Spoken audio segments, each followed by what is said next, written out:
Река Ялпуг – жемчужина Буджакской степи. Это та самая речка, которая когда-то славилась своими богатыми водными ресурсами, вдоль которой камрачане гуляли по вечерам, отдыхали, устраивали хороводы, встречались со своими возлюбленными. Хотя речка до сих пор считается в Молдове одной из самых больших, она совсем уже высохла на участке, проходящем через Камрат. А ведь совсем недавно, в середине прошлого столетия, уровень воды был таким, что по нему можно было ходить на лодке, купаться и ловить рыбу.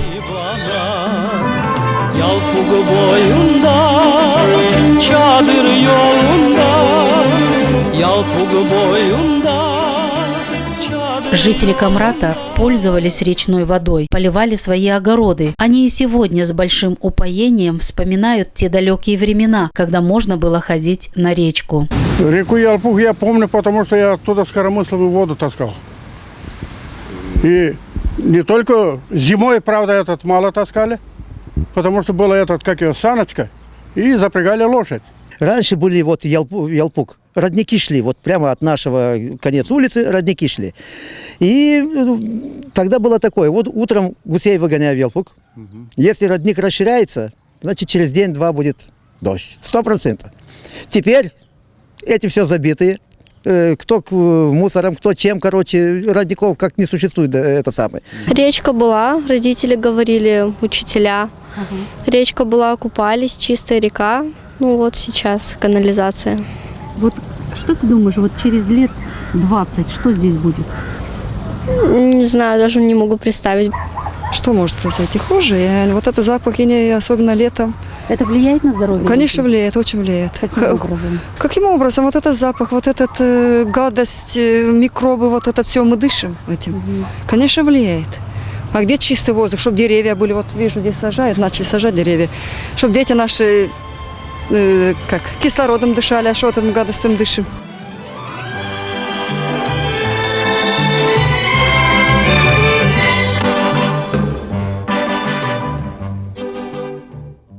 Сегодня кажется фантастикой, чтобы вдоль речки Ялпуг бегали ребятишки и дышали свежим воздухом. И не только нечисть канализации тому причина, но и сама река напоминает пересыхающую болотную лужу. И уже нет сомнения в том, что она просто постепенно умирает.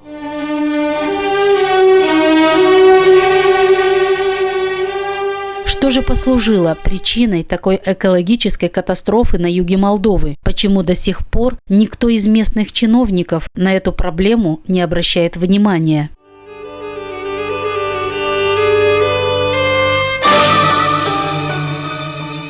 Человеческая деятельность и недальновидность чиновников привела к ряду проблем. В настоящее время пойма реки Ялпуг полностью загрязнена, заросла камышом, а проблема с грунтовыми водами не решена до сих пор. Вода в подвалах, в огородах и даже в домах людей является огромной проблемой для жителей, проживающих в Камрате вдоль Ялпуга.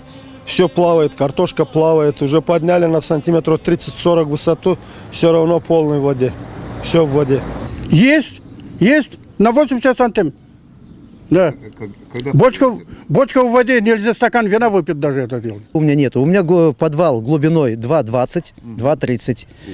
И нету. Туалет тоже глубокий, выгребной, построен, как это самое, но воды нету. Есть вода, но я его никуда не выкачиваю. Она как стоит там, где-то она под пояс. Я никуда его не выкачиваю. Как она стоит, подвал старый, там с этих больших кирпичей сделано. Понимаете? Старинный подвал. Года полтора как началось. Вот это, да? Да. Мало того, что в подвале как в подвале. Ладно, там 1,20 метра, 1,30 метра началось.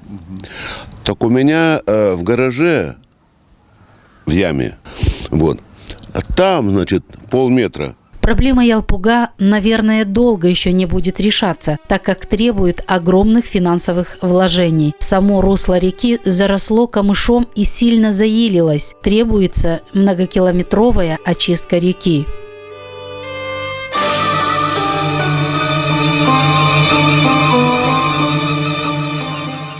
Кто виноват в том, что речка умирает. С высоты птичьего полета русло Ялпуга очень неприглядно. Мы видим, что многочисленные каналы с промышленными и хозяйственными отходами стекают в эту реку со всех предприятий, расположенных и функционирующих в Камрате. С помощью летательного аппарата с камерой мы проследили за этими каналами, которые привели к очистным маслосырзавода, далее к очистным винзавода, спиртзавода, а также к множеству каналов, которые стекают с оврагов, куда уже сами люди сливают бытовые хозяйственные отходы. Городская канализация, и без того требующая капитальной реконструкции, полностью забита производственными отходами и затапливает подвалы даже в центре города.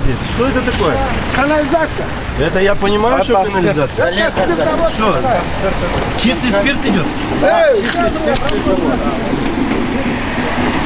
И вот трубы. Значит, как? Подключились, они подключились. Насколько я понял, что вы их отключили месяц назад. Да. Или 2. И вашим же распоряжением вы их опять подключили. Так я понимаю? Мы не подключили. А кто подключил? Как без вас могут решать такие вопросы? Я понимаю, что тяжело ответить, но надо как-то отвечать. Я не знаю, как отвечать. Не знаете? По телевидению я не знаю. Вы знаете, нам сказали, что слиты были в канализацию чистые воды, что у спиртзавода 3 фильтра находятся и что чистая вода спускается сюда. Я сейчас попрошу обратить внимание на то, какая гуща здесь была. Там действительно была гуща. Действительно была брага, действительно, я не знаю, но это отходы жизнедеятельности нашего спиртзавода. Да, да, пожалуйста, вы можете посмотреть. Уничтожен архив. Архивные документы, которые были приготовлены, но здесь мы уже часть расчистили. Архивные документы были подготовлены для передачи в Кишинев. Это документы, которые должны храниться годами.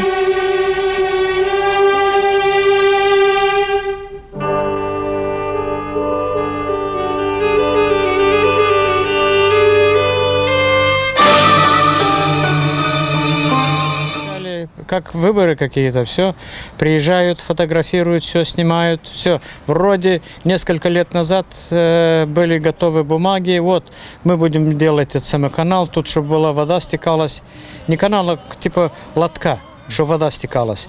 Все, так выборы закончились, и все вот это закончилось. Нет денег на проект, нет денег, нечем делать.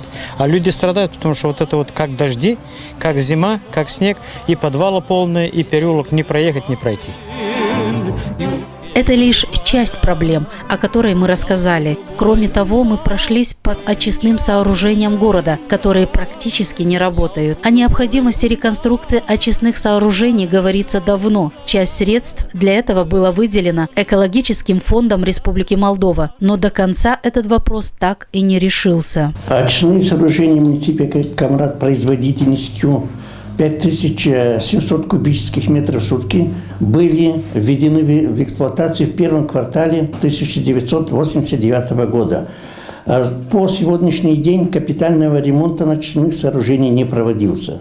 В 2010 в 2011 годах был произведен капитальный ремонт на главной канализационно-насосной станции. Денежные средства были выделены из Национального экологического фонда в сумме 2 миллиона 718 тысяч лей. Работают очистные сооружения с нарушениями экологического законодательства Республики Молдова, воздействуя отрицательно на восстановительный потенциал, создавая угрозу загрязнения водных и земельных ресурсов. Также в связи с повышением температуры, особенно в летний период времени, способствует появлению неприятного зловонного запаха. Это в населенных пунктах села Кирцево, Бешалма, Камратского района.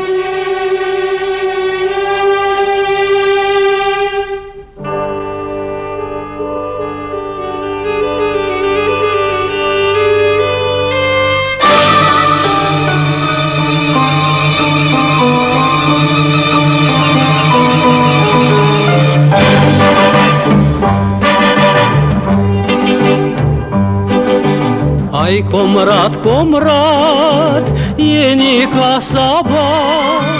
Ай, комрад, комрад, ени касаба. Не только вышеназванные населенные пункты страдают от этого, что не работают очистные сооружения. Эта большая экологическая катастрофа, которая нависла над югом Молдовы, охватывает все населенные пункты, расположенные вдоль реки Ялпуг. Масштабность данной проблемы мы попытались показать с высоты птичьего полета с помощью беспилотного летательного аппарата «Дрон», который стал с недавних пор применяться в молдавской журналистике и в будущем, может быть, будет применяться и в гагаузской журналистике. В последние годы создавалась такая тенденция поснимать с высоты птичьего полета для того, чтобы расследовать совсем с другого ракурса и другие масштабы.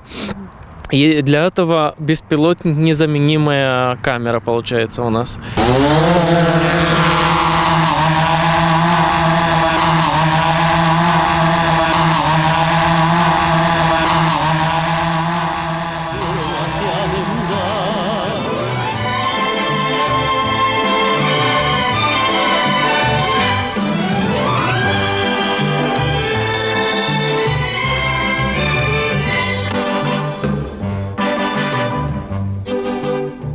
Река Ялпуг – это жемчужина Буджакской степи, которая свое начало берет от села Жавгур Чемишлийского района и протекает на территории Камрадского, Чедрлунского и Тараклийского районов, впадая в одно из придунайских украинских озер Ялпуг. Вся его длина составляет 142 километра. Ежегодно на этом отрезке в реку выбрасывается более 100 тысяч тонн отходов, а может быть и больше. И возможно, что вся эта масса впадает вместе с речной черной жидкостью в украинское озеро Ялпуг, что делает эту проблему уже международной.